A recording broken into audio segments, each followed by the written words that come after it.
What do you think that the wellness world is paying too much attention to, and what do you think they're not paying enough attention to? Just an additional 10 grams of fiber can reduce your risk of dying by 11%. The best thing you can do in your kitchen is swap your plastic Tupperware to glass. You cook with olive oil. Yes. What does the science say? Gosh, I feel like there's so much myth around this. The nervous system and our brain and what we tell our bodies is actually the conductor of the orchestra that's our body. Hello, friends, and welcome back to the Liz Moody Podcast. Today, we're going to dive into what the real science actually says about some of the most controversial wellness topics that you see on the internet. This is the type of nuanced conversation that makes me so glad that I have a podcast, because the answers often aren't as simple or as inflammatory as a 30-second social media post would lead you to believe. You're going to come away from this episode with tons of questions answered and easy action steps that you can take to feel better in your body today. Our guest today is Dr. Vivian Chen. Vivian is a medical doctor with over 14 years of experience in the UK. She is an absolute expert at combing through the research to help people reduce their toxic load, improve their mitochondrial health, and get to the root cause of chronic health challenges. She is the founder of Plateful Health and the writer of an incredible Substack that I will link in the show notes. There is a lot of info in the episode, so if you want some key takeaways when you're done listening, head over to lizmoody.substack.com and sign up for our brand new newsletter, which has action steps for each episode as well as meal plans. We've also got challenges. Our new Attention Restoration Challenge is 10 out of 10. We have a 5-day gut reset that really works. We've got bonus interviews. So much good stuff over there. Dr. Vivian Chen, welcome to the podcast. Thank you so much for having me. I'm a big fan of yours. I'm a big fan of yours. So let's just dive right in. We're going to get into so much stuff today. But let's start with, what do you think that the wellness world is paying too much attention to, and what do you think they're not paying enough attention to? Ooh, I love this. I think we're paying too much attention to protein and not enough attention to fiber. Protein is definitely important. We need to be getting enough of it, especially as we get older. And it definitely does make us more satiated. So protein is important.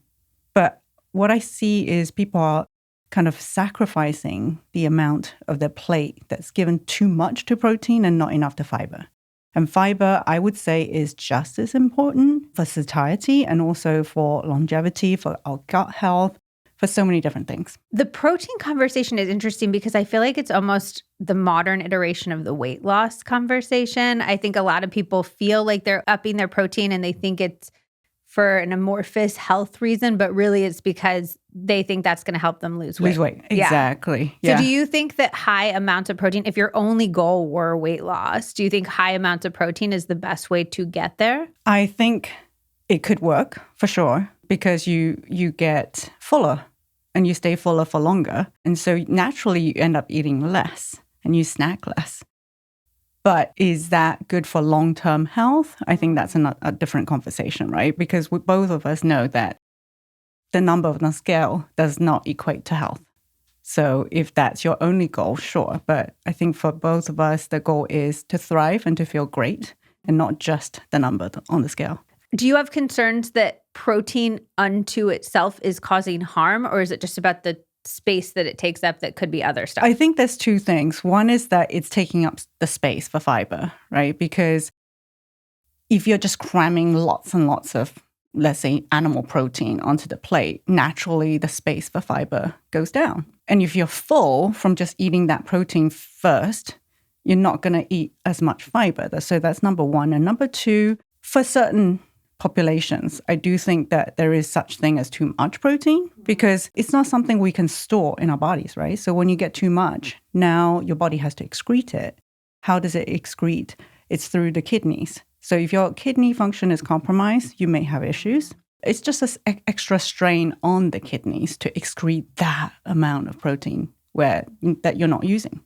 Talk to us about the benefits of fiber. This is really quite shocking, but just an additional 10 grams of fiber in your diet can reduce your risk of dying by 11%. That statistic is mind-blowing to me. And I feel like more people should know this. And if they knew this, they would be adding a lot more plants to their plates. Can you peg 10 grams for me? Is that like 5 carrots? That's like probably 1 avocado. Okay. It's not hard, right? Maybe half a cup of beans. Oh, okay. You'll get that in your morning oatmeal. At every meal, I actually aim to try and get at least 10 grams of fiber. So people want to get that 30 grams of protein.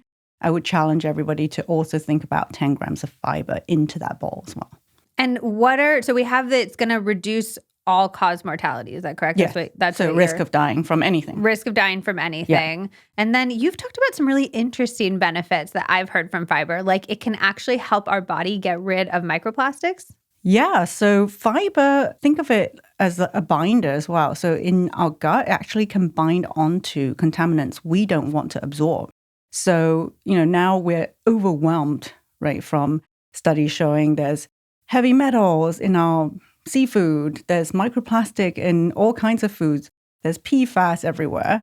Well, one of the ways that we can kind of prevent absorption from that is through ingestion of more fiber. Because yes, we may be eating these contaminants, but if we don't absorb them, then they don't impact us as much. There was this really interesting study on 700 healthy adults. And they show that the more plants in the diet, the lower their overall body burden of toxins. So we're talking about things like heavy metals, cadmium. It's a really interesting study because they looked at plants, not just fiber. And of course, fiber does come with plants, but plants also come with binders like phytates, which people like to call anti-nutrients. But they are anti-nutrients in that they bind onto things like iron and minerals, but they also bind onto things we don't want to absorb, like heavy metals. That's so interesting. So when the carnivore community is like, you should avoid beans because of the phytates, the lectins, all those types of things, those qualities actually have a beneficial component? Yes, absolutely. And there are studies showing that phytates can have anti-cancer effects in small amounts. So there's nuance here, right? We don't want to get too much of these anti-nutrients because then, let's say you already have a compromised gut and you're kind of bordering iron deficiency. Now, if you introduce a lot of phytates into your diet, then that could prevent the absorption of iron and make that deficiency worse. But for most people with a healthy gut, not iron deficient, a little bit of phytate and anti-nutrients, I'm putting that in air quotes, can actually be good for us. I love this. This is what I love so much about podcasting is because I feel like most of these things have nuance. Most things in life have nuance, and social media by default, because you have to get somebody's attention in like 5 seconds, it has this flattening effect. And you also need to get people riled up. And so of course people were like, this is ruining your gut health. And it's like, well, actually it has benefits, but if you have too much, it also is negative. And there's a middle ground. 100%. Yeah. And I feel like we're doing people a disservice if we're not painting that nuance for them because everybody deserves to know the full picture and then they can decide for themselves what to eat. I also love this because I was talking to my girlfriend the other day and it just, microplastics keep coming up over and over. Microplastics, nanoplastics on the podcast. And she was like, look, I know they're bad for me. There's a number of doctors who are like, this is one of the reasons young people are getting cancer at such a higher rate. She's like, I know they're bad for me, but like, how am I supposed to avoid them? They're quite literally everywhere. And so I like the idea, and we'll talk about maybe strategies to avoid them, but I like the idea that you can also support your body getting rid of them. That feels really empowering to me. Right. It almost feels protective in a way, right? Yes, I know I'm being exposed, but let me eat more plants to reduce that absorption. And talking about cancer, well, 10 grams of fiber has been shown to reduce your risk of colorectal cancer by 10%. Which is one of the types that's going up in young people. Exactly. It's one of the types that's extremely alarming because the rate has doubled in young people. And now I think 20% of colorectal cancer is diagnosed in those under the age of 55. 20%. Yeah, that's not ideal. What are your favorite forms of fiber? I love raspberries because it has both soluble and insoluble. I mean, most plants do, but the soluble ones, they have the more kind of heart healthy cholesterol lowering benefit, whereas the insoluble, that's, think of it as bulking, helping you go to the bathroom. By the way, talking about excreting microplastic, one of the main ways we get rid of microplastic is through our poop. Pooping is really important if you want to lower your overall toxic load. Are you like, we should be pooping once a day? Are you one of those At people? least once a day. At least once a day. Yes. Okay. I interviewed a doctor once like 10 years ago who's like, I poop after every single thing I put in my body. Like if I put it in my body, it goes out of my body. And that shows that my system is optimized. And I'm like, is that the I'm not there.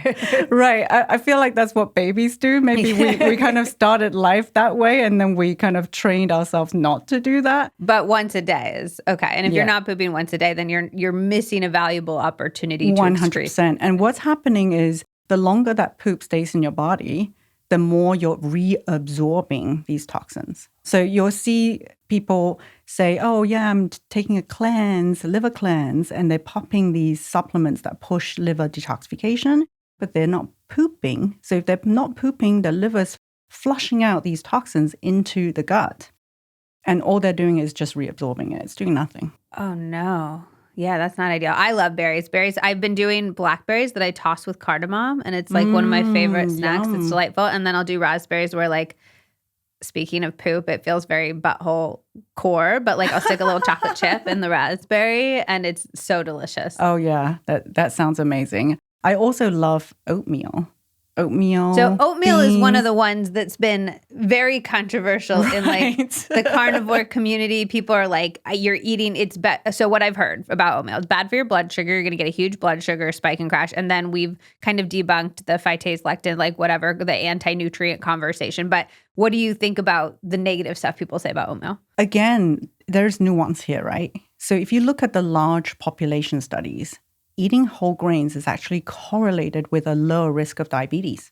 So if you have 2 or more servings of whole grains like rolled oats every day, you have a 20% lower risk of getting diabetes. So how can it be pushing up your blood sugar? Well, I think it could be in certain individuals.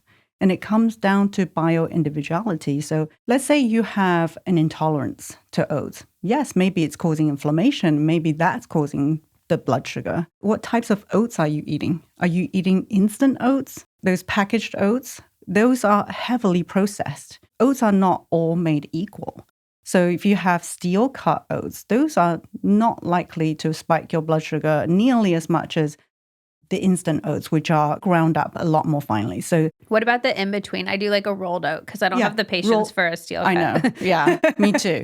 I think rolled oats are great. Okay. Yeah, there's nuance. And also, what are you adding to your oatmeal? Are you adding a ton of sugar? It's what, a lot of those packaged oatmeals are full of sugar. Of course, it's going to spike your blood sugar. So there's so much nuance here. Are you adding enough fat, healthy fat, and protein to that? So you're dressing that oatmeal now with healthy fat, healthy protein to kind of stem that blood sugar spike. Wait, so what's the Dr. Vivian Chen oatmeal recipe? Oh, so in the summer, I love overnight oats because I like just grabbing it and going. So I love adding chia seeds to my oats. So that's added fiber, added healthy fat. And then I will do ground flax seeds as well. So again, more fiber. And then I do berries on top and then a tablespoon of some kind of nut butter. So almond or peanut. Let's talk about microplastics. The thing that I find sometimes most frustrating about the microplastic conversation is we have the news headlines that are like, they're in our brain, they're in our body. It's so scary. And then we're like, well, what should we do? And they're like, stop drinking from plastic water bottles. And I'm like, we all kind of do that. Most of us know that plastic water bottles are a microplastic risk at this point. And to my friend's point that I talked about earlier, it feels like they're still unavoidable because you're like, it's in the air, it's in the water, it's in our furniture. What other steps can we take that we might not be thinking of that would actually make like a real difference in our microplastic consumption? The first step is you just mentioned bottled water. I feel like a lot of people are still drinking from plastic bottled water at home. So I see at a lot home? Yes. Okay. I see, at least so my kids, for example, when I take them to their friends' houses, they come home with bottles of plastic. So that's what they drink. Okay, maybe I'm in a bubble. I feel like we are. Okay. Do you shop at Costco? I don't. I'm in a 2-person household, so I can't go through that much peanut butter. Right, yeah. But I would love to. The sample section is like the sample situation's amazing. Exactly. Whenever I go to Costco, I just see crates and crates of plastic bottled water being purchased. I feel like people are still doing that. Most people. So that's definitely that's stop doing that. Yeah, definitely start doing that at home. Okay. Out, you're okay with it? Out, I mean, what choice do you have, right? Well, this is always my question. Is it better to be thirsty or is it better to consume? Like, is dehydration worse or better for your health than consuming microplastics? Ooh, okay. Well, considering that kidneys are one of your key detox organs, I would stay hydrated. Okay. Even if there's some microplastic. So if you're at an airport, you would grab like a plastic water bottle if you didn't have your own water bottle. Yeah. And then just eat a lot of fiber. It happens acutely, so it's not over time. So like if you feel like you are traveling, say, or you have high microplastic exposure at that moment, you can up your fiber at that moment and excrete it. Okay. You're nodding. Yeah. Yes. Yeah. Okay. So when you drink water, okay, the water, small molecules are getting through your gut barrier, right? That's how it's being absorbed. But the microplastic particles are bigger. So if you have a healthy gut barrier, those should not be getting through. I mean, of course, the nanoplastic and all of that can be getting through, but you can still trap a lot in your gut. Eat your berries while you're drinking your plastic bottled water. That's one way. There's also mechanistic studies, very interesting, that certain strains of bacteria can break down harmful compounds from plastic before it gets absorbed into our bodies. So not human studies, petri dish studies, but things like kimchi, eating that could be helping to break down some of the harmful stuff from plastic before it gets absorbed. So we're going back to gut health again. So I feel like optimizing your gut health, making sure you're pooping every day, those are great things to do to mitigate the exposures we cannot avoid. Are there any other things that you do in your house or you would recommend that people do as sort of like a bare minimum in terms of trying to mitigate risk or avoid exposure? Yeah. So I think about exposure, right? What are we exposed to the most in our environment? We talked about water, and the next thing is air. We breathe around 11,000 liters of air per day. And there is bits of microplastic, nanoplastic floating around in the air. And a lot of it is riding around on dust particles. And so dusting is actually a key way to reduce your exposure in your home. And if you can afford it, investing in a good quality HEPA filter, because those will trap your microplastic particles. Wait, and I've heard you say before that if we're dusting, we shouldn't like get a Swiffer thing because then we're just spreading it all around. So what should we do instead? Yeah, you should wet a cloth rag and then wipe your surfaces, because then that traps the dust and you would wash it away rather than swiffing and just moving around. And if you're not wearing a mask, you're actually breathing potentially more in. So either don't clean, which or do the wet rag trick. Yes. How bad are plastic cutting boards? I definitely think that could be a kind of source of exposure. But is it super high? I don't think so. There was a study from last year that showed that we could be ingesting something like up to 12 credit cards worth of microplastic from our cutting board. But, you know, in that study, they were cutting carrots on those to get to that level. Okay. Right? So it's up to that amount, but most cutting boards are not generating that much. I think it's important to, when you get headlines like that, to step back and actually look at the study, look at what they did, and kind of stay calm, right? And put your thinking brain, logical brain on, and focus on the things that are easy for you and that actually make a difference, instead of like, oh my goodness, I now have to throw away everything in my house. And of course, you know, the next time, if you do have a plastic cutting board and you are in a market for one, please do make the change to non-plastic. But I'm not, you know, one for like, let's just change everything overnight and throw everything out of your house right now. What's the alternative if we are in the market for a cutting board? Are we getting like glass? I hate the noise that glass makes. But wood, I feel like there's like glues and there's issues with it molding. Yeah. So believe it or not, studies have shown that wood actually is naturally antimicrobial. The problem comes when they crack. So when they crack, then bacteria can get inside, and now that can be a breeding ground. So what you want to look for is a solid piece of wood. So solid, not glued together. That kind of mitigates the glue issue. And you want to look after it. So make sure you dry it thoroughly after you use it, if you wet it, and before you store it away. So that prevents the cracking. And, a lot of people, they buy plastic because they can throw it in the dishwasher. But the problem is that at high temperatures in that dishwasher, you're now increasing the breakdown of that plastic. So the next time you cut on it, you actually could be getting more microplastic and endocrine disruptors like BPA, phthalates on your food. So that's actually one of the things not to do if you have a plastic cutting board. Just hand wash it? Yeah, hand wash it. Don't put it in the dishwasher. Do you have wooden cutting board brands that you like? Yeah, several. So there's Tree Board is a good brand. They do solid. Mitochondria is another one. I feel like there's so many more now. If somebody is nervous about cutting like meat, even with the antimicrobial thing, would you say like it's okay to keep a plastic cutting board for like your meat, your fish, or stuff like that? Yeah, if you're really worried. But, the ideal situation is get 2 solid wood cutting board, right? One for your meat and one for your vegetables. Let's talk about water, because I'm a big, big, big fan of water filtration in the shower and on the faucet. And I get DMs from people all the time where they're like, my water tastes great. You haven't tried my municipal water. I don't need to filter it. So what does the research show about the quality of our water and how it impacts our health? So I'm not a fearmonger, but I do think statistics are statistics and we should be talking about them. And 2 years ago, the National Geological Survey showed that around 45% of drinking water, so tap water in the US, contained PFAS, the forever chemicals that we're all trying to avoid now, right? From the Teflon nonstick cookware, because it's been shown to increase our risks of certain cancers, fertility issues, weight gain, type 2 diabetes, so much more. Well, it's in our water and you can't taste it. So even if your water tastes great, it still may have PFAS. It still may have, I think the Environmental Working Group showed recently that there's more than 340 different contaminants in our tap water. And that's through the municipal water supplier. Because the fact is, those suppliers only are required to test for 93 different contaminants by the EPA.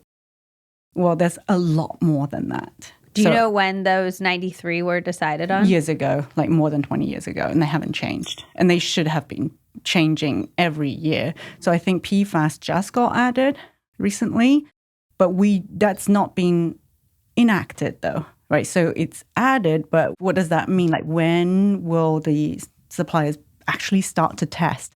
And I think there was a study or a report by the New York Times that found that a lot of the time those standards are breached by the municipal water suppliers anyway. I mean, it's so interesting because there's the chemicals in our water, there's the PFAS, all of that type of stuff. But from a bare minimum perspective, I'm just worried about the chlorine, because we know now the importance of our microbiome. We know how much our microbes impact our whole body health, not just our gut health. And chlorine is designed to kill bacteria. Like that is what it's not designed for it, but like that's what we put it in the water to do. So we don't get, cholera, which is 10 out of 10. I love that. I'm super into not getting cholera, but that chlorine is, I would imagine, having a really negative impact on my gut microbes. Right. They haven't done studies on that, but that would make sense to me because it is put in there as an antimicrobial agent. If you make sourdough at home, anyone who makes sourdough at home knows not to use tap water. Why? Because of the chlorine. It kills the bacteria, and you want that live culture. Right? So what does that tell you? That's so interesting. Okay, so what do you recommend people do in terms of filtration? First of all, there's no one water filter that would suit everybody. So I can't say, yes, everybody now go out and buy this particular water filter, because filtration is very nuanced. It depends a lot on pH of your tap water and also what's in your tap water. So certain contaminants are harder to remove, and you may need systems like reverse osmosis, which is kind of like the gold standard of filtration. It removes pretty much everything, but it will also remove the healthy, desirable things like minerals that you do want. Plus, it wastes a lot of water. So for every liter of drinking water you get out of an RO system, you're wasting 4 to 5 liters. And I live in California where water is precious. So for me, that just didn't sit right. I did have an RO, but I switched. I looked up my local tap water. I actually tested my tap water. That's like $300. If you don't want to do that, you can just look it up. So go to EWG tap water database. So you can type that into Google. And then you just type in your zip code and it will pull up all the contaminants that's in your tap water. Now, you want to look for a unit that's been NSF certified to remove those contaminants. Okay. That's very straightforward. And then what about shower filter? I love shower filters. I love them too. So I got one. The first time I got one was for vanity completely. It was when we were living in England, and the water was so hard, and my hair was quite literally chunky. Like I would wash my hair and it'd come out chunky. Yes. And so I got a shower filter, and it was so nice for my skin and my hair and all this. But then I started thinking about, you're breathing in this steam. You're covering your skin with all of, again, the chlorine, the dry skin, all of that type of stuff. And so now I'm into it for the health, but also like the vanity is a good Absolutely. impetus. Yeah. So, I mean, if we're talking about gut microbiome, well, the skin has a microbiome too. So chlorine can be affecting that. And definitely unfiltered water make certain people's skin more dry and hair more dry and brittle. And for some people, hair to fall out. So I think for vanity point of view, definitely. But even from a health point of view, there was a study that looked at people who took very long showers and baths in highly chlorinated water. And by the way, it's not just chlorine. So when you add chlorine or chlorine kind of related products to your tap water, it starts to interact with the organic matter in the water and create byproducts like trihalomethanes. These have been linked to increased risks of cancer. There was this study that looked at people who showered and took very long baths, so in excess of 15 minutes a day, in highly chlorinated water or water that contained high trihalomethanes, and they had an 80% increased risk of bladder cancer compared to those who showered and bathed in clean water, non-chlorinated. So what should we look for in a shower filter? Definitely look for testing that it removes chlorine. That would be kind of like my main concern with shower. Because so it's less like tracking the individual things like we're doing for our tap water. It's really just get the chlorine out. Yeah, because you're not drinking it. Okay. If you were drinking it, that's different. Like you really want very high standards. You don't want heavy metals. Well, heavy metals are very kind of large molecules where I'm not super concerned about dermal absorption because, the water is kind of flowing through. Whereas with chlorine, you actually could be breathing it in. It vaporizes. A lot of the route of entry is actually through inhalation and not through the skin. Oh, interesting. Are there any shower filter brands that you like? I love aesthetics, so I'm a sucker for aesthetics. So I like Jolie. Okay, but that honestly, meets your standards for function in addition to having a cute form. But there are so many great ones that are not like Jolie's expensive. So we have the Aquasana one, which is not good. Aesthetic, but it works well. Right, exactly. I feel like there's so many brands that do meet great standards, and if you don't care about the aesthetic, that they all can function really well. And I will say we change ours like every 6 months. It's like a sort of one and done thing pretty much. Like you don't have to think about it that often, which are my favorite health hacks are ones that you like do it and then you don't think about it anymore. We change our under sink filter, which we traveled with one too. We would install it in Airbnbs. It's really quick. I think people think of water filtration as like, unless you have the pitchers, it's really hard and complicated, but it took us maybe 10 minutes to just pop it in under the sink. What did you have? An RO? We had a water drop that we traveled with. Yeah. And then we have an Aquasana one now that we're here, which is a little bit more intense. And they're not RO, right? They are not RO. Okay, yeah. So those are easier to install. Otherwise, I think it's like a whole thing. Yeah. Right. The water wasting of the RO systems is also frustrating for me. And I also don't like the idea of like, if you have an RO system, should you be adding minerals back in? Yes, ideally. Yeah, that feels like, I'm just like, why are we taking stuff out to like add it in? Right. know? And also now you got to think about the purity of those drops. What are you adding back? You've just filtered your water. What are you adding in? What do you think of mineral supplementation? I know that's kind of like trendy right now, and a lot of people are saying it's the cure for everything. We're all mineral eat more deficient. plants, Okay. right? Because if you ate more plants, I feel like that's part of the equation is like if you're not eating plants, where are your minerals coming from? So plants, I mean, just for somebody, they're really rich in minerals? Very rich. Okay. Yeah. I guess it comes from the dirt, right? That they're grown in? Yeah. So that's where it's getting. Because when I think of minerals, I think of like eating dirt. Kind of, but like the plants are grown in the dirt. So that makes sense. Exactly. Yeah. Yeah, that's where the roots are taking it all up from. I do think people can be deficient in minerals, but that's probably because of the standard American diet. And if you weren't eating that and you're eating a lot of plants, I don't really know about mineral supplements. It is interesting how we're like willing to do almost anything to not change our diet. Right. Okay. Let's go back to the kitchen. There's a lot of concern around microwaves. People, to this day, people will message me and be like, is the microwave safe to use? I can't believe you're using the microwave lids. And I tried to do an expose on microwaves years ago. And I reached out to all these doctors. I reached out to all these engineers, these experts in like radio waves and all these things. And I tried to get anybody to confirm my bias, it was not good journalism because I went in with a very strong bias that microwaves are bad. At that point, I hadn't been using a microwave for years and years and years. And I could not get a single person, even the most conservative people, to say like using a microwave is bad for your health. I'm curious what you think about microwaves, both in terms of being near them and then also what they're doing to our food. I have not seen solid research or evidence that microwaves are harmful for our health. And I think, again, that comes down to the nuance because how many minutes are we really using that microwave every day versus, let's say, our phones? I'm actually more concerned about the health effects of phone addiction than microwaves. That's interesting. So like you're more concerned with the health effects of phone addiction versus like the EMFs that you're getting from your phone. For me, yeah. That's interesting. For our mental health, yeah, which impacts our physical health. Yeah. There was this really interesting study. Now, I don't think it's the best study in the world, but they looked at women who used phones near bedtime and women who had phone addictions. And those who scrolled for more than 5 minutes right before bed had a 5 times increased risk of breast cancer. Now, do you think that was because the sleep quality was worse?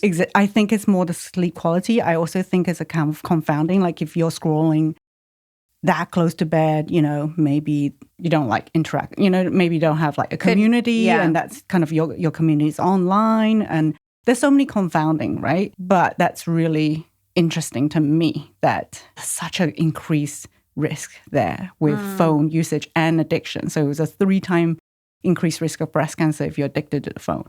Interesting. Okay, we'll get into EMFs in a second, but to linger on microwaves. So standing near it. This is the thing I think people don't realize, right? It's not like a plastic thing that just like emits radiation and the radiation is just all leaking out everywhere. It's actually designed to contain the microwaves inside, right? So there's a metal casing and every single microwave has to be tested against certain leakage limits. So you have to test below that in order to be certified safe to be sold. This amount is tested at, I think, something like 5 centimeters away from the surface of the outside of the microwave. And if you ever tested an EMF near a microwave, you'll know that from a distance away, that radiation drops down significantly. So let's say 20 inches away, that amount is dropped to like 100th of what it is. So if you want to use a microwave, just walk away. Put your food in and walk away and make sure your microwave is not broken, right? So that's the only time when the radiation could be leaking out because now it's not a sealed unit. What about what it's doing to your food? There's a lot of people who are like, I'm going to heat my food up on the stove because I feel like it is preserving the integrity of the food more. There's no evidence for that. In fact, it's actually quite unscientific because all that the microwave is doing is just irritating and exciting the water particles in your food. And some people actually say that that's a better way to heat your food because it can preserve nutrients more. I don't think that traditional ways of heating is necessarily better. I do find sometimes, though, when I put food in a microwave, the heating is not even. So I do have to stir through and like do it maybe another time. Now, one really important thing I do want to emphasize is if you do use a microwave, please do not microwave your food in plastic. So that I do feel can be harmful. Tell us why. The microplastic conversation is interesting because I think people can make the connection very strongly, plastic cutting boards, et cetera. Like you're chopping tiny bits of plastic, you're eating them. I think when you're talking about, well, but I'm never kind of chipping away at the plastic in the container that I'm microwaving it in, why would that impact my health negatively? There's over 10,000 different chemicals that are used in the manufacturing of plastic. And these are not permanently bound to that structure of plastic. So heat, acidic foods, that can encourage leaching. So these things like phthalates, BPA, these are endocrine disruptors. They can now start to seep into your food. But not only that, study last year showed that just 3 minutes of microwaving can release billions of nanoparticles and millions of microplastics into your food. And that's from what's labeled as microwave-safe plastics. The acidic food is interesting. Am I like, is that when you get like that tomato ring in like your pasta leftovers, is that from some sort of chemical breakdown? Well, it's because plastic is porous and it's the structure is not permanent. There's interaction at that interface between plastic and your food all the time.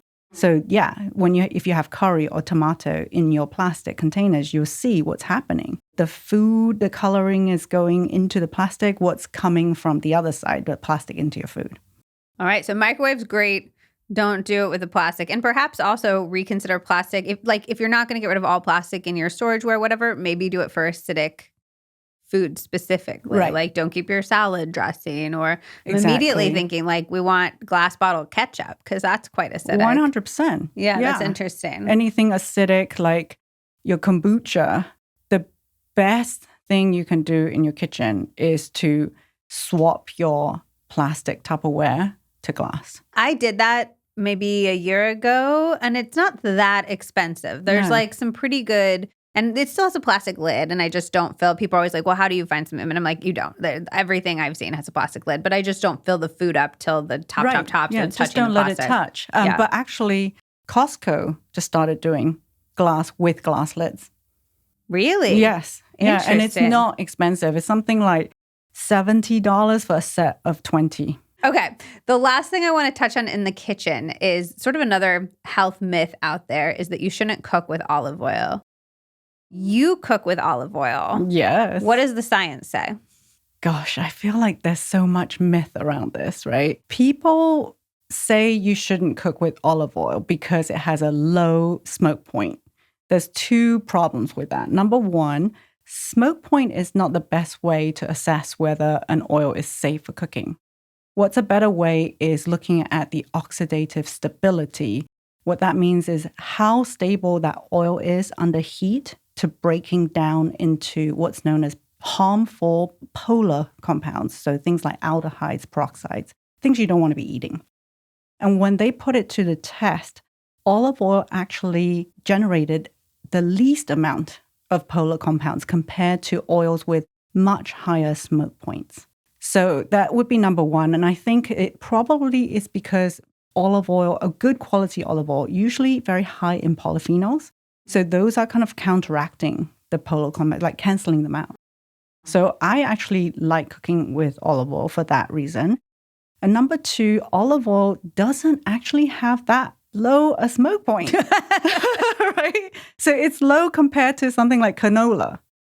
But it's still 400 degrees Fahrenheit. Who's cooking on the stove at that temperature? Yeah. Maybe you're deep frying or baking, but sauteing gets up to 250?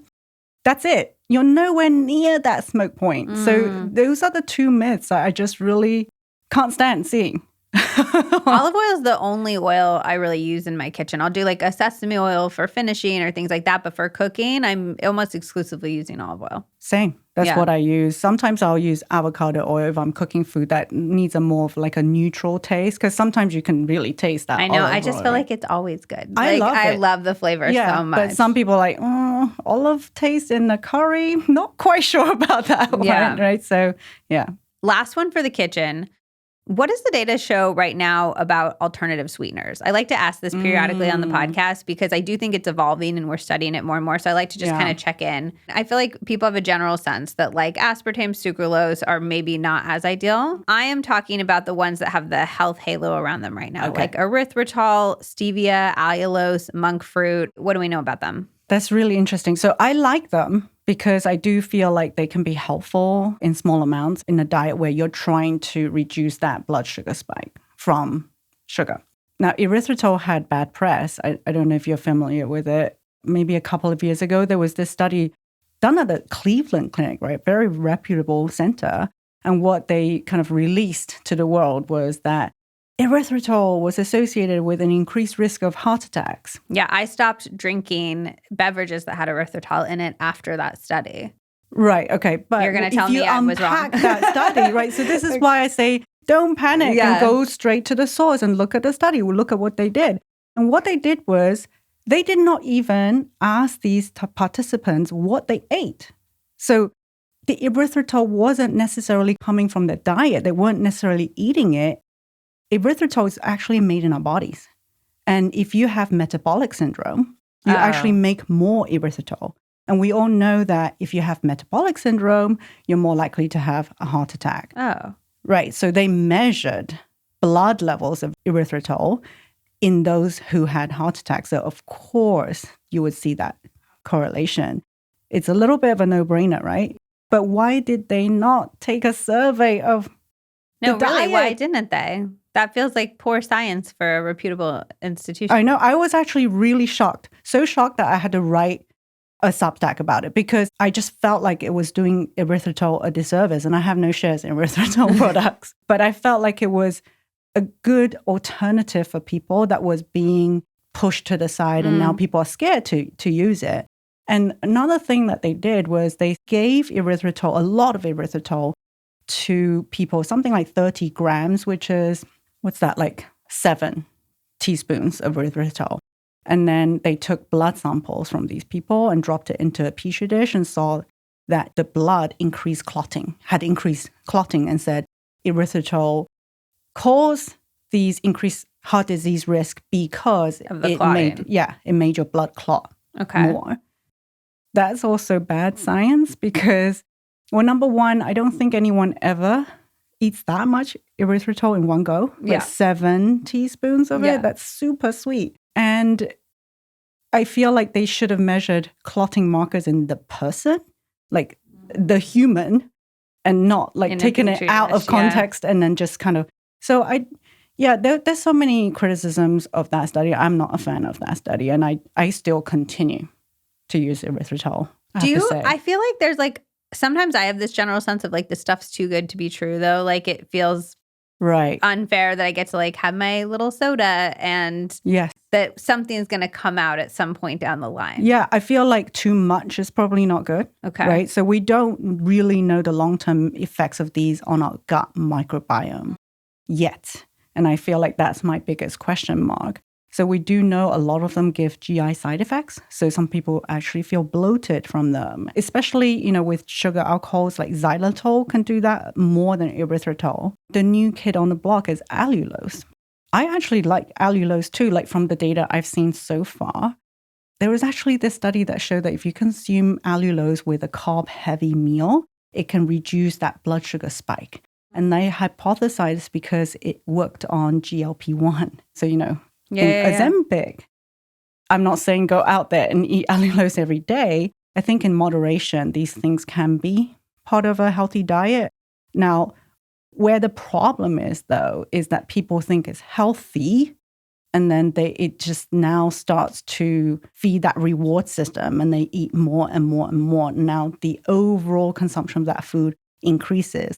I'm sorry, but eating 10 cookies a day is never going to be healthy, no matter whether you use erythritol or allulose, right? Because there's other things. It's a packaged food. Mm-hmm. So for me, it's the healthy soda is my Achilles heel. Would you say 1 a day of a Poppy or an Olipop type situation would be okay? Or would you be wanting it to actually be special treat territory for me? In an ideal world, special treat. But I think that if you're making that choice every day, 1 Poppy instead of 1 Coke, definitely make that swap. So I think we got to meet you where you're at, right? Like what are you swapping it for? And if it's more beneficial, I think it's still a good thing. Is there a hierarchy at all? Like, do you think monk fruit is better than stevia or erythritol is better? Like allulose is better? If we're choosing, are they all kind of the same? It's really difficult. And I like a combination of all of them, if I have to say. Like if I had to choose, so this is what I have in my home, right? I have all of them and I just rotate through them. Okay. So then you don't have too much exposure to one. Oh, that's smart. That's very smart. Okay. Let's go into red light therapy. Red light therapy is another one of those things that I feel like, is this too good to be true? Because right now, everybody on the internet says it's going to help with your skin. It's going to help with your hair. It's going to help with your pain. It's going to help with your energy. It's going to help with your sleep. It's going to help with everything. And I just worry that it's going to come out later that not only does it not help with these things, but it maybe harms these things. There's famously, I read this thing that in the 1920s, we were using x-rays for beauty treatments. And people were like, oh, it's the new greatest thing. Just get x-rays for beauty treatments. And then obviously later we were like, oh, no, that was a really bad idea. Is there a chance that we're going to feel like this about red light therapy in like 20 years? Well, I don't have a crystal ball, so I can't guarantee you the future. But I can tell you that red light therapy is not new. It's been around for over 50 years now. So I think that if it's been around for that long and being used for that long, we should have seen something by now if it's going to cause harm. That said, there is still a nuance here, right? There's so many different types of devices on the market that, yes, some can cause harm. I can't tell you that they're all going to be safe. But to your point about it being almost like snake oil, like how can it do that many things? Well, it's getting to the mitochondria, which is, I feel like increasingly we're realizing how important the mitochondria is for chronic diseases. I feel like it's at the root of so many chronic health challenges, insulin resistance, type 2 diabetes. Even people saying like, aging is mitochondria getting older and less optimal in function. Why would that be? Can you explain sort of the mechanism of action that the mitochondria would be having these broad effects to somebody who didn't even know what a mitochondria was? Yeah, so the mitochondria is, if you remember from your biology days. We don't, in high school. I promise. So it's the powerhouse inside every single cell, right? Apart from red blood cells. Every other cell in your body has mitochondria, and some tissues have more than others because they require and use a lot more energy. So the brain, the liver, the heart, very, very dense in mitochondria. Like we're thinking thousands, in excess of thousands of mitochondria per cell. So now if those numbers decrease, or if each mitochondria can only generate 80% of the energy that they were generating, let's say 10 years ago, that organ is now not able to function as well. So your brain might start to become more foggy. Your liver may not be able to detoxify as well.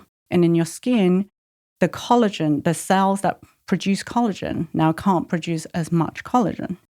And so that's why red light therapy has been kind of researched actually to do all those things. And it first was put on the map by NASA, who noticed that the astronauts who were using red light to grow food, plants in space, their injuries healed faster than astronauts who were using different light wavelengths. Because the red light was impacting the mitochondria in a way that made it heal the wound? Yeah. So if you think about the fact that those cells have more energy, they now have more energy to heal. But not only that, red light therapy has also been shown to improve blood flow.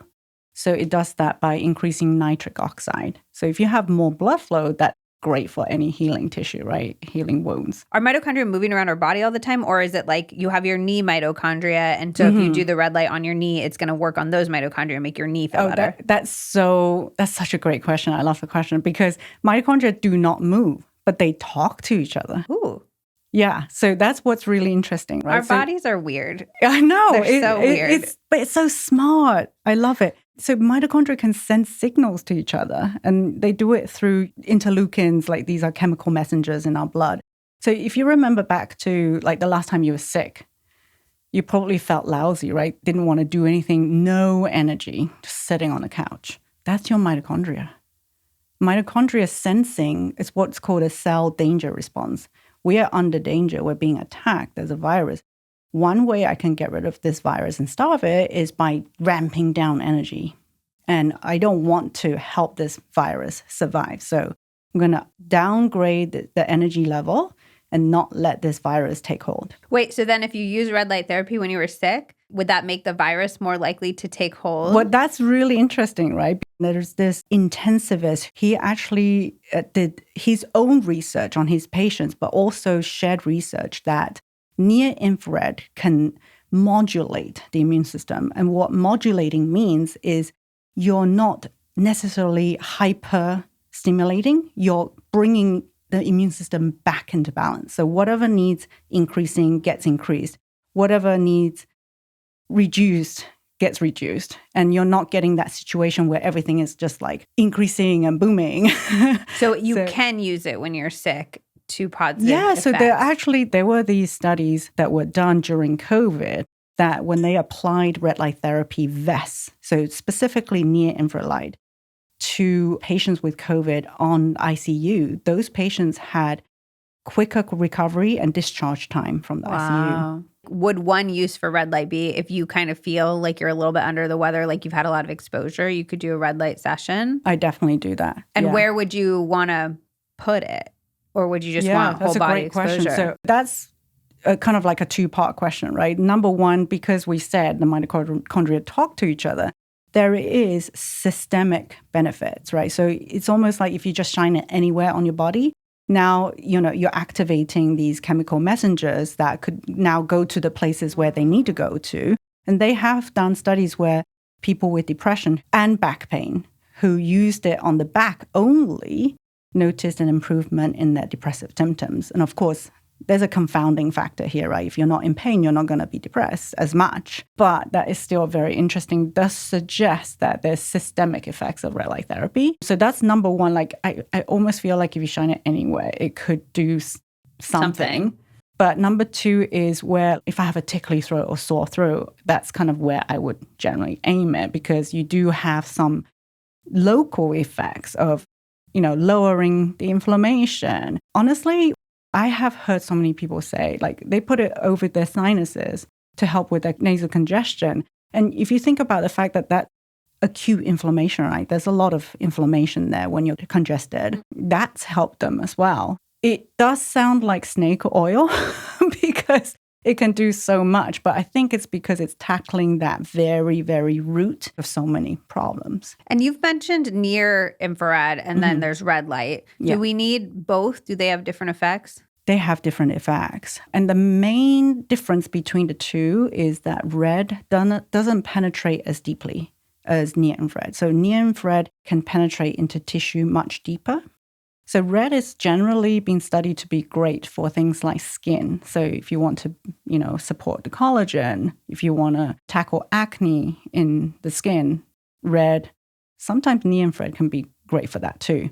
But if you want to deal with something deeper, for example, knee pain, muscle ache, you want near infrared because that penetrates deeper. And is it bad if you use both? Like if I'm working on my skin because I want red light there, is it bad if there's also, because a lot of the devices have both?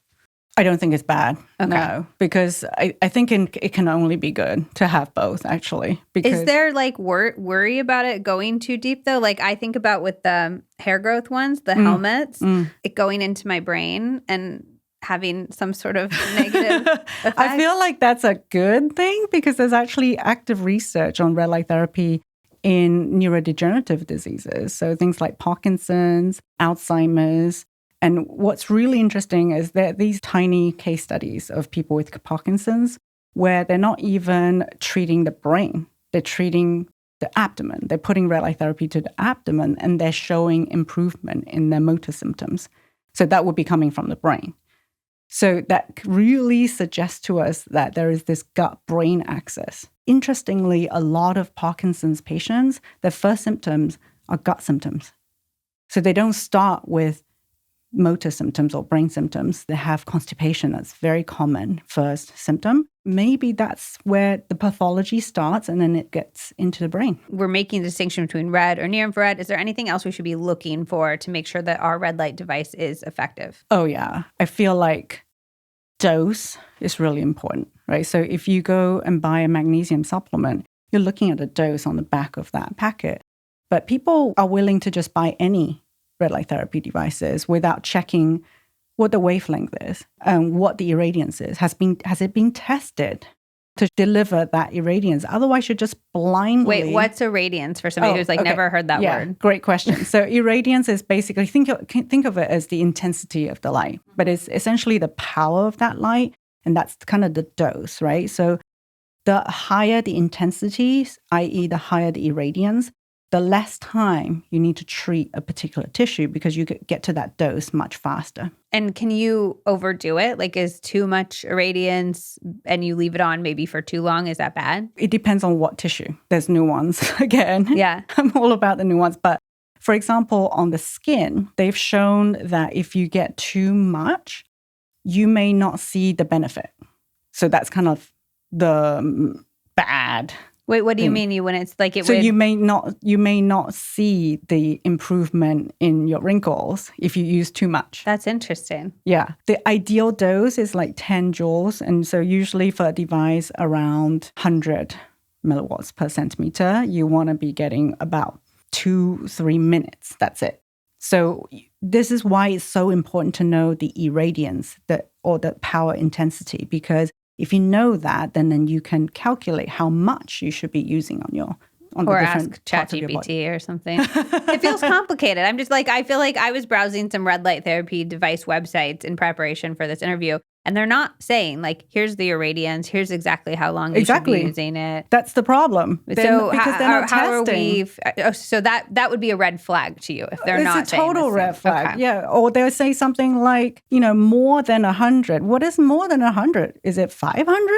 Is it 1,000? Like, that is a total red flag. What did you do to verify? So literally just looking for like the word irradiance on the website would probably be helpful. Ideally, you want to be seeing that they third-party tested this too, right? And not just using an optical light meter in the bedroom where there's like light everywhere that you could be picking up.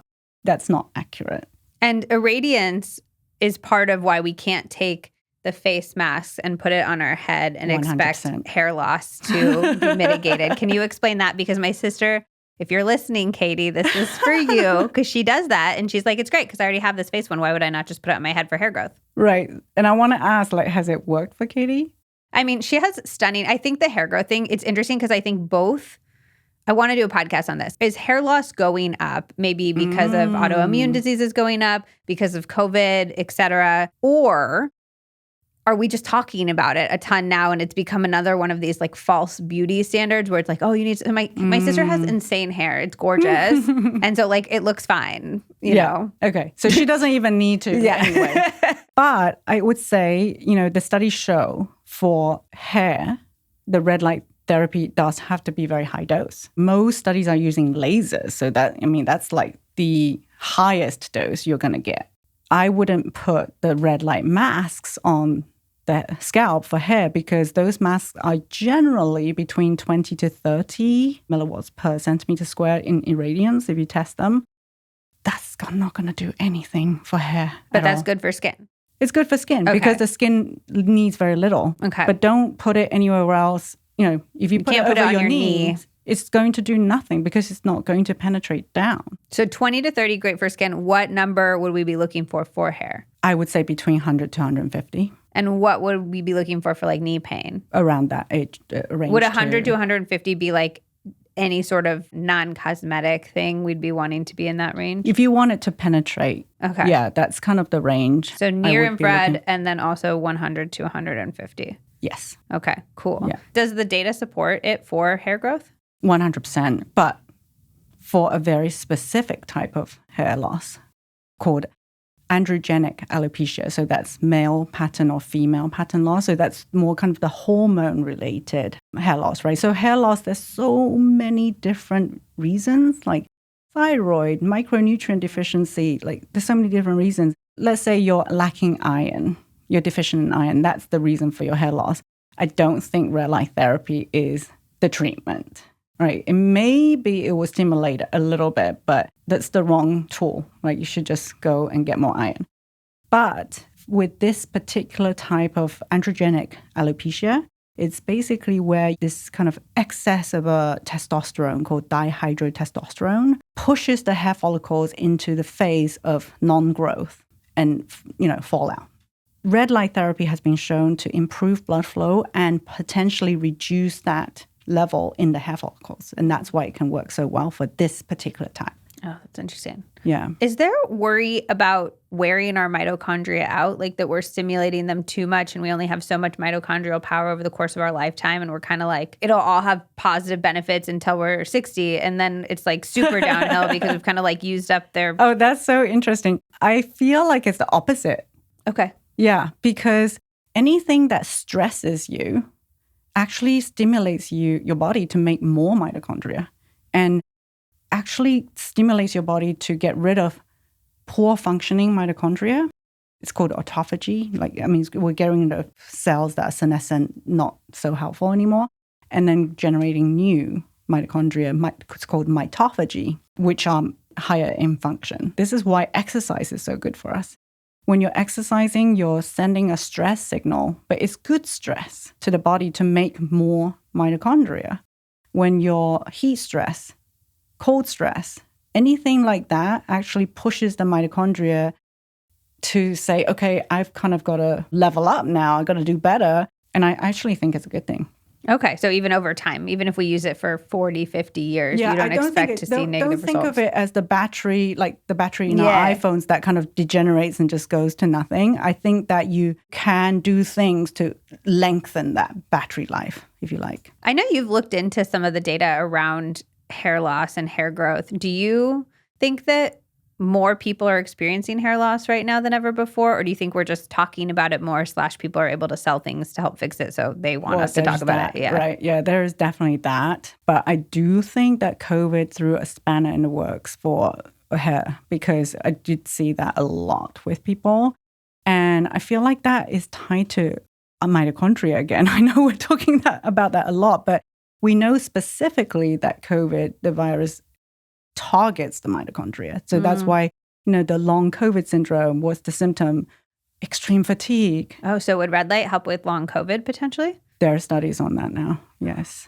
Oh, yeah. Interesting. Is red light therapy helpful for thyroid support? Oh, yes. So there are lots of studies now on red light thyroid in thyroid, but particularly they were using lasers in these studies. So there's one very notable study out of Brazil where they actually got people off thyroid medications. Now, I want to kind of preface this by saying if you're on thyroid medications, please don't just come off. It's really important that you work with your doctor if you're using red light therapy, because what can happen is, let's say it's working and your dose needs reducing, your doctor needs to supervise that. So you do it in a responsible and safe way. So I made my own red light therapy device, and I've had so many testimonials from our customers who have used it. And this is LED-based red light therapy. And you definitely need something powerful because you need that red light to penetrate. But we've seen people reduce their thyroid medications, come off medications, and also lower their antibodies. I have collected 30 plus case reports that I plan to write up one day. It's very, very exciting to see. And that's why we put that disclaimer, please work with your doctor if you have thyroid conditions. It's not because it's harmful, it's because it could actually work too much. Yeah, where you might need to now think about medication reduction. Is there an amount of time or like a weekly protocol if you're looking to use it for thyroid health? I think it depends on the irradiance again, right? Like I keep going back to that because that's the dose. Something around 100, so Lundbach's what I made, 100 to 150. I usually say 3 times a week, just get it in front of your neck. I timed it to end at 12 minutes so that it delivers like the perfect dose across a big range of things. So that would be like a great place to start. And then you want to test your thyroid function 6 weeks later and see what happens. And then the last thing I want to touch on for red light is hormonal related stuff like cramps, endometriosis, PCOS, if we put it over our uterus, ovaries, like that area, can it penetrate deep enough to help with that stuff? If you have enough irradiance and the right wavelength. So near infrared can. At the right irradiance, it can. So there's a study out of Korea that showed that women who have menstrual cramps who use near infrared over their belly, their cramps reduced. And again, I've seen that like firsthand with so many people. My own daughter uses it for her cramps. Endometriosis, I feel like they're kind of like, we can do surgery every few years to cut all but like they're not, or you can go on birth control, but they're not giving people a ton of options. So I'm kind of like, I don't know if there's research on this yet, but like if it could actually stop that excess tissue growth, it would be so interesting. Yeah, so I don't know about that. But it could help with the symptoms. I do know about pain relief and inflammation. That's the only kind of like the extent to which I've researched that topic, but that would be a really interesting. I know. I feel like we need to figure that out. Yeah. 100%. Okay. Last thing I want to get into that's sort of like, I feel like widely misunderstood and people are talking about is EMFs. There's a lot of people on one side of things who are like, 5G is killing us. The Wi-Fi is killing us. We've never had this much exposure before. And then there's people on the other side, my own husband included, who's like, the government tests this stuff. He runs a technology company where they have devices. And he's like, the amount of testing we have to do on our devices to even be able to sell them is wild. So whenever I'm like, keep your phone away from your head while you're he's like, no. So that's so funny. What does the science show about EMF exposure right now? And I'm going to sound like a broken record, but it's nuanced. So we have large studies that have shown that people who use the phone right next to their head, making phone calls for thousands of hours, may have an increased risk of certain types of brain tumors and acoustic neuroma, which is a tumor of the hearing nerve. But we also have large studies that show no increased risk. So the data is very conflicting. And if you throw into that mix the fact that there are industry-sponsored studies, and those are 90% more likely to show no increased risk of anything or any harm, now the water really gets very muddy. So I kind of look at all the studies as a collection. And also I look to our official health organizations, right? WHO, FDA. I know the trust in them is being debated right now. But even they are confused, I feel like, because we've got in the IARC, the International Agency on Research on Cancer, that's an arm of WHO, right? In 2011, they classified EMF as a possible carcinogen, so class 2B. And what that means is there is some evidence to warrant concern and further research, but there is not enough evidence to call it a carcinogen yet. And that's because of this conflict that for every one study you find that shows increased harm, there's one that shows that doesn't. But then in 2024, the WHO itself released a report, I think based on a systematic research, that showed their conclusion anyway, was that there is no increased cancer risk from radio frequency waves from your phone. And the FDA also takes that position. So very similar to your husband, like there's no evidence. I think that there is smoke. We just don't know where the fire is. The nuance is, who are we talking about? Are we talking about children with thinner skull? Are we talking about pregnant women? Are we talking about people who maybe have a very high toxic load from other things? Maybe they have an underlying infection already. Are those people more prone to EMF? I think so. Via what mechanism of action? What would be happening in their body? So for a child, right, if you just think about the body mass. So if you think about the studies that did show an harm, a lot of them are animal studies. What they're doing is exposing the full body of that rat to EMF.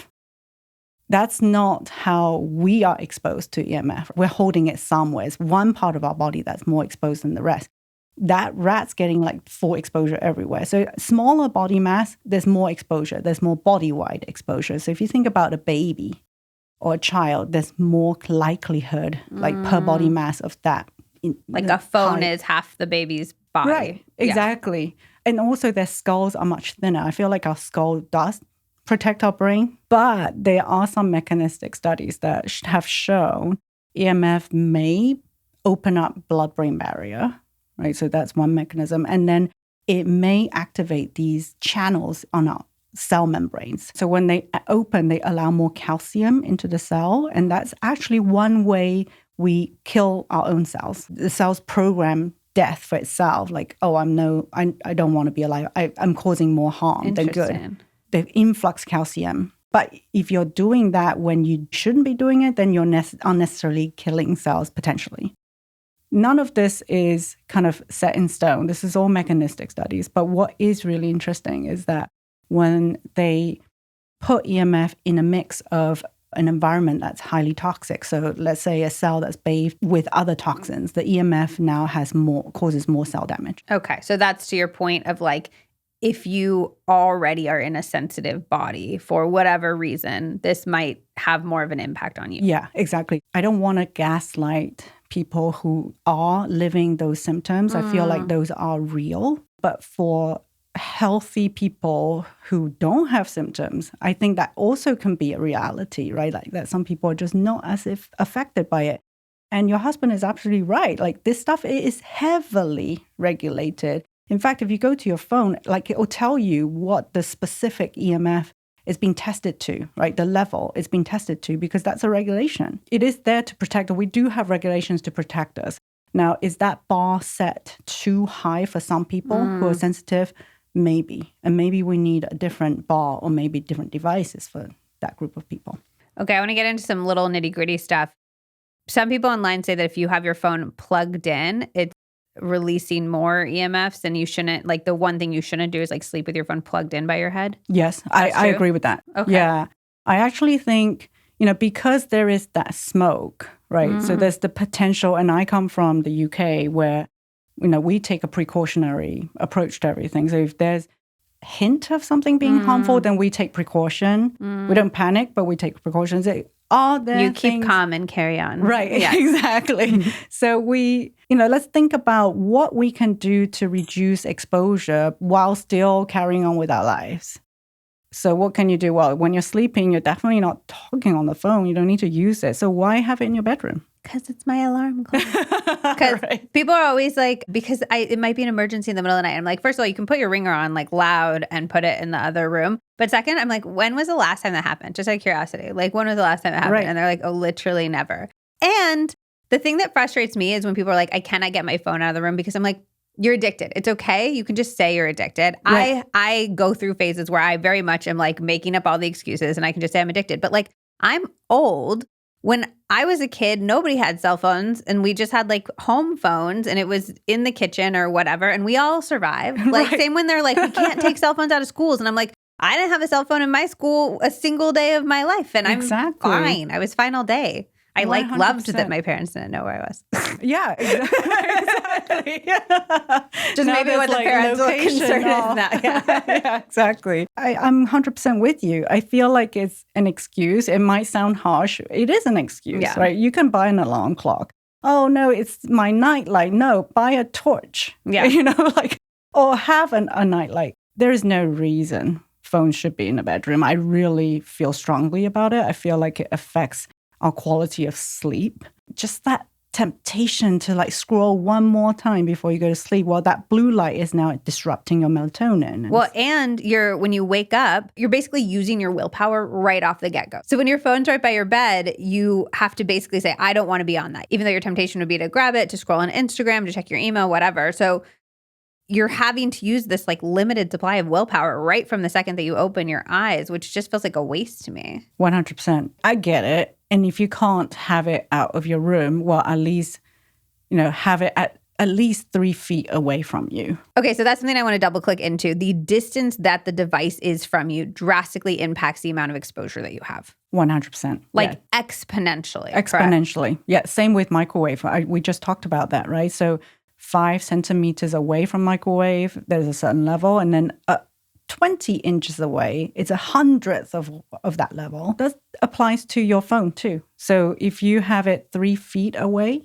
at least, that distance dilutes the amount of EMF. So talking on speakerphone is going to be significantly better than putting it up to your face. 100%.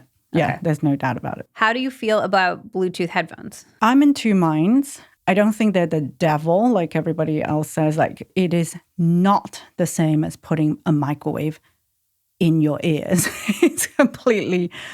Or like that they're communicating, like that your brain is between this Bluetooth ear that's communicating to this Bluetooth ear. So this like wave is going through your brain is like the images I've seen online. Yeah, I mean, there are waves going into your brain for sure, but the two are not talking to each other. It's not like they're magnets, right? Yeah. But they do work by radio waves. So there are sound waves traveling. That's for sure. If it's between holding the phone next to your head or using those headphones, I would choose wearing those headphones because even that can reduce your EMF exposure.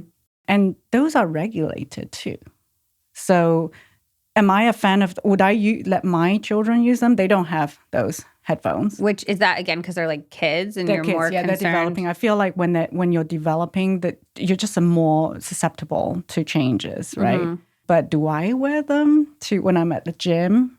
Yes. I tried to wear corded headphones to the gym once, and I was just like, this is ridiculous. This is like absurd. You're a danger to the public, tripping people over as they're carrying And to the point of like, there's nuance to all of this. Exercise has probably been shown to be the single best thing we can do for so many facets of our health. And if I'm listening to a really interesting podcast, which is literally the only way that I can get myself to go to the gym, I'm going to exercise. So if I take away the podcast, am I going to be way less likely to go to the gym? Yes. Am I going to not do that exercise? Yes. Am I going to not benefit from all of those positive effects? Yes. 100%. That's how I weigh things up too. Yeah. And I'm with you. Like, exercise is not my favorite thing in the world. I don't wake up and say, let me go to the gym. But I diarize it and I kind of couple it with something I look forward to. And, listening to something definitely keeps me in the gym for longer. So I feel like the benefit outweighs the harm from a little bit of EMF.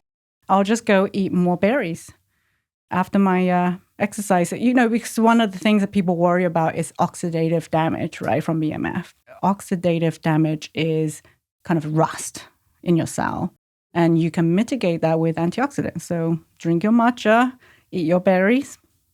I love that. I feel like the headline for this episode is just like berries. Like eat more berries. The miracle solution. Yeah. Berries. Yeah. Are there any other health myths that you see online, things that you don't feel like the data supports that kind of drive you nuts? Eating butter is good for your gut health because of the butyrate. Okay. What does the science show? Well, the science shows that saturated fat is actually bad for your gut health. So how much saturated fat is there in butter? A lot. Right? I'm not saying don't ever eat it, but should you eat a stick of it like these people are eating in the name of gut health? That really even though butyrate good for your gut health, but you're saying again there's nuance, like look at the different things. We don't have studies that show butyrate in the form of a supplement is beneficial. Butyrate in the form of what your bacteria in your gut has produced from eating fiber. Yeah, that's the short-chain fatty acid thing, exactly. Right? We know that is fuel for the cells in the gut itself, right? So it can prevent leaky gut, for example.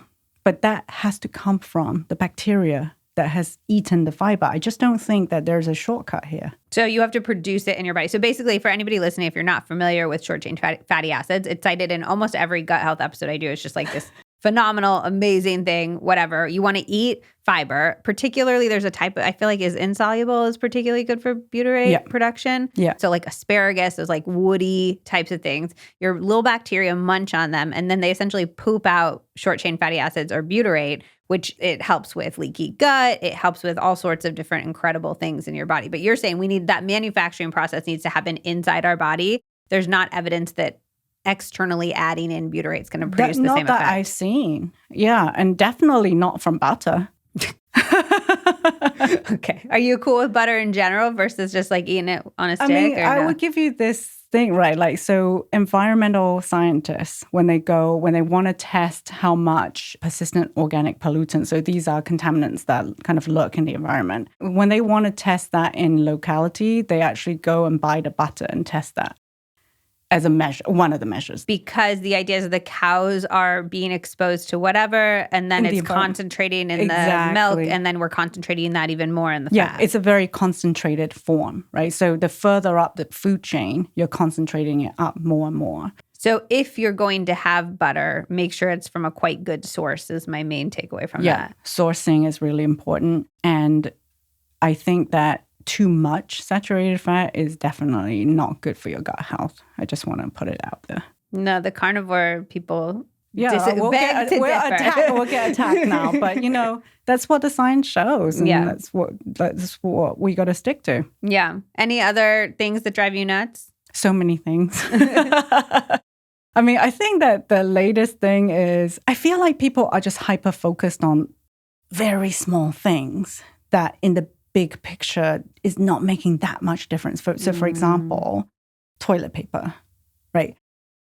Do I want PFAS, the forever chemical, on my toilet paper? No, I don't want that. But is that going to be my biggest source of exposure? No. But people are now being scared and thinking, oh my goodness, I can't. It's back to your point of like, if you overwhelm people too much, where they're just like gone into this mode of no action, I feel like that's really detrimental. So yes, I'm into like sharing these findings from science, but I also feel like the reporting of it, like we should be reporting on it responsibly rather than just using it as a fear-mongering way to like drive viewership or whatever. Like that we should be throwing in nuance. Like, yes, there is PFAS in your toilet paper, but in the grand scheme of things, go filter your water first. That's one thing you can do. Like, please don't worry about it too much. Can you give us like a little hierarchy? Like, first thing we should do if we're trying to reduce exposure to PFAS? Yes, let's say PFAS. Definitely your Teflon nonstick pans. Okay, that's number one. Yeah, especially if they're scratched. Mm-hmm. If they're scratched, they're actually releasing 4 or 5 times more PFAS into your food. What are your thoughts on like the healthy nonstick pans? The ones that say that they're PFAS free, I've done so much research on those. The back and forth between me and those companies is insane because this is me, right? Like, what actually makes up this coating? Mm-hmm. This like non-toxic and then coating. They'll say, oh, it's ceramic. I'm like, no, it's not ceramic. It's sol gel. But, what is it actually? And what did you add to make it this particular color? And did you add anything else? We can't disclose it. It's proprietary. We can't disclose it. All I can tell you is it's safe.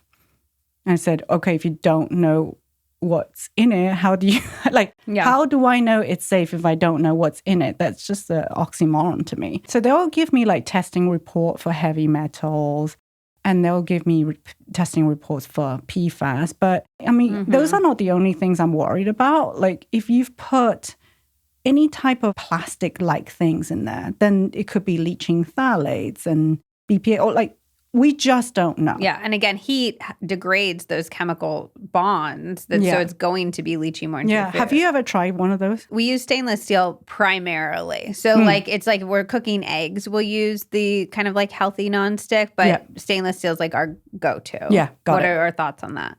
Yeah, I love stainless steel. There's actually a way to cook your eggs on it. I tried.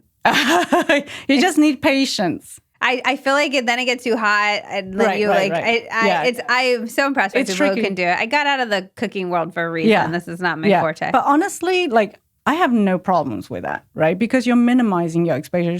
So what? Like you're cooking just eggs, and then everything else you're doing stainless steel. But you're like a little suspicious. You're suspicious enough of like the healthy nonstick. I'm not suspicious. I'm just not 100% on board with it because I don't know. And when I don't know and there's better options, I just choose those options. So what do you use in your kitchen? I have a cast iron, a really well-seasoned cast iron. Cooks like nonstick. Yeah, I need to go back to that. I know that is like this. And then do you use stainless steel for like pots and stuff like that? Yeah, so cast iron can leach iron into your food, especially if it's acidic. So if you don't want that, then you should use stainless steel or, I use this 100% ceramic. So it's not this pseudo ceramic, but it's like 100% of the pan is ceramic and it's been leach tested for heavy metals. What brand? It's called Extrema. Okay. Yeah. So I use that if I have acidic cooking, if I'm making tomato sauce, pasta, and things like that. Or otherwise, I use my stainless steel. And then cast iron is for the non-stick stuff. Okay. So cookware, number one. Mm-hmm. What would be our second biggest source of exposure if we're focusing on this instead of our toilet paper? Is water. Okay. Yeah. So we, Get the water 45% of tap water has PFAS. So we've got to be filtering our water. And bottled water is no better. Yep. And number three? If you have any kind of wrinkle resistant or stain resistant clothing or furniture at home, that is actually a source of PFAS. And those particles are breaking off and going onto the dust in your home, and you can be inhaling them. Okay. Yeah. So until we do all three of those steps, we can keep our same toilet paper. Right. Exactly. I have to say, I haven't changed my toilet paper, but yeah, maybe one day I will. I think it's, for a lot of people, it's also the expense of it. Yes. And when I think that's the furniture one too. So that's why I love your dusting tip, because if we have this furniture, we're probably not going to, and we have kids at home and we're trying to get the stain resistant couch, whatever, probably not going to go buy a whole new couch, but then dust with a wet rag. Right. Exactly. Yeah. And invest in an air filter. Yeah. So I love that you give lots of options for all of these things. Can you leave us with just one homework assignment, something that we can all do starting today, starting right when we turn off this podcast? It'll make a real positive difference in our health. We didn't really touch on this, but I really believe that the state of our nervous system is really important for our health, and it's more important now than ever. So if you don't have a meditation practice or some kind of mind-body practice like breath work, please start. Just 5 minutes, sit by yourself and just focus on your breath for 5 minutes. And if you have a practice, then just carry on or maybe increase. I have to make myself do it. So it's not, again, it's like exercise, right? It's not something that I wake up every morning and I've built it into my routine. Yes, I do it most days because I've put it into my calendar. So yeah, that's what I would say. It's annoying though, because unlike exercise, you can't listen to a podcast or watch a TV show while you do you have it. To do the you have opposite. to actually just do it. And why do you think that is so important, just in a nutshell? I feel like the nervous system and our brain and what we tell our bodies is actually the conductor of the orchestra that's our body, right? So the organs in our body are like the instruments. And what your brain is telling those instruments to do is the outcome. So you could be pushing all the most expensive supplements, but if your brain is telling your body, hey, you're in fight or flight state, you got to run for your life now. Your body is not going to upregulate fertility or liver detoxification or gut health. Those are pushed to the side. Everything in your body is now geared to help you run away and save your life. And I feel like more and more people are just living in that state. And so people are saying, I'm trying everything. I'm just not seeing any progress. I can't heal. I can't heal my gut. I'm taking butyrate supplements or whatever, a million different things. It's because the control center is not in the right gear. And the self-talk too, right? There's so much guilt when we do, oh no, I just drank from a plastic bottle. And your brain is now sending all these negative messages to your body. I think that's actually worsening the impact of microplastic on our bodies when your brain is also in that state. Can we talk about the mind over milkshake study? Yeah. So I love this study, not because it's well done, but I think it brings up a really interesting point. So they gave a very small group of volunteers the same milkshake, exact ingredient, exactly the same calories. But one group of people was told this is really indulgent, really high calorie. And the other group was told, this is really low fat, low calorie, very healthy. And then they all drank the milkshake. Then they measured their blood levels of ghrelin. So ghrelin is this hunger hormone that our bodies release to tell us you're full, stop eating. When they measure the ghrelin level, the people who are told this is an indulgent high calorie milkshake, they had a higher ghrelin response. In other words, what they believed was that this milkshake was higher calorie, so it's going to make me fuller. And the body's released more of those hormones, right? To say, okay, you're full, stop.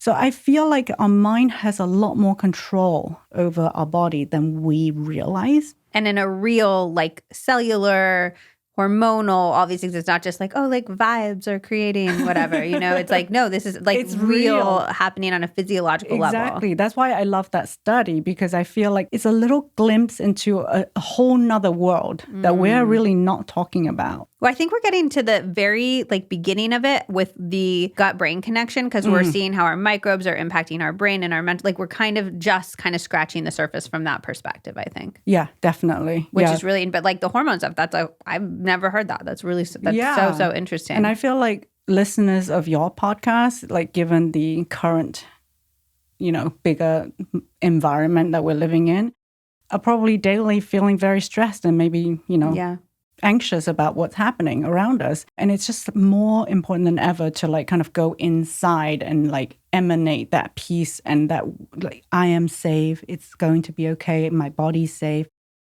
Giving that vibe to your body. Like, if you're going to spend time on something, that will have real physical effects on your body. I believe so. And then we can also talk about all the other stuff, but we're human. That's one of the reasons I love talking to you about this stuff, is because you share the science and you share, you're a human being trying the best that you can. And you don't need to stress out and pay attention to every nitty gritty detail to have these real impacts on your health. I think that's really important for people to know. Actually, one of my missions is for people to know that I am not doing all the things all the time.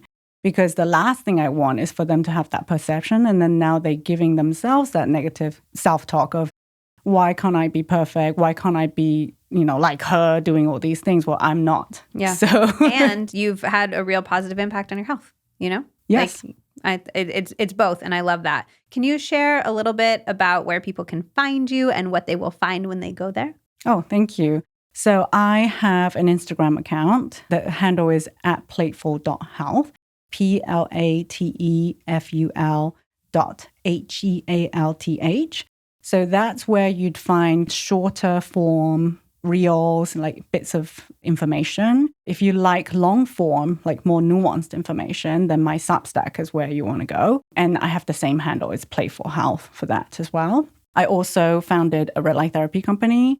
It's called Loombox. So the website is www.theloombox.com. So LUMEBOX. Amazing. I love your Substack. I'm so over short form and clickbait and all of that. So Same. I love the nuance. I obviously have a podcast, so that's where I live. But thank you so much for everything that you're doing and sharing, and for sharing all of your wisdom with us today. Well, right back at you. Thank you so much for having me. Unfortunately, that is all for this episode of the Liz Moody Podcast. If you've got friends who are confused about all of the fear-mongering that's going on the internet, please send them this episode so they can calm down and they can take the steps that actually make a difference. Make sure that you're following the Liz Moody Podcast on Apple Podcasts, on Spotify, or on YouTube, because there are so many episodes coming up that you absolutely do not want to miss. We're diving deep into psychedelics and the growing body of research around them. We are talking about SSRIs and the science of depression. We are sorting through your trickiest mental health questions with a world-famous therapist, and so much more. Following the podcast means that the episodes will show up right in your feed. You will never have to miss out on one. You'll never have to go searching or hunting for them. They'll just be right there. And also, friendly reminder that you can now watch full video episodes on YouTube and Spotify too. Also, we are able to bring you the show completely free because of the brands that you heard in this episode. You can save money on amazing products while supporting the show by using the discount codes that we share. There's a full list of all of our active ones at lizmoody.com/codes.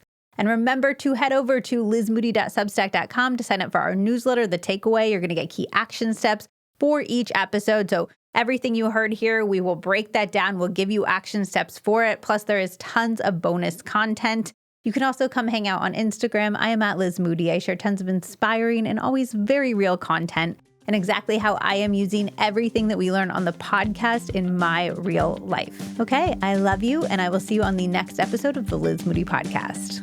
Oh, just one more thing. It's the legal language. This podcast is presented solely for educational and entertainment purposes. It is not intended as a substitute for the advice of a physician, a psychotherapist, or any other qualified professional.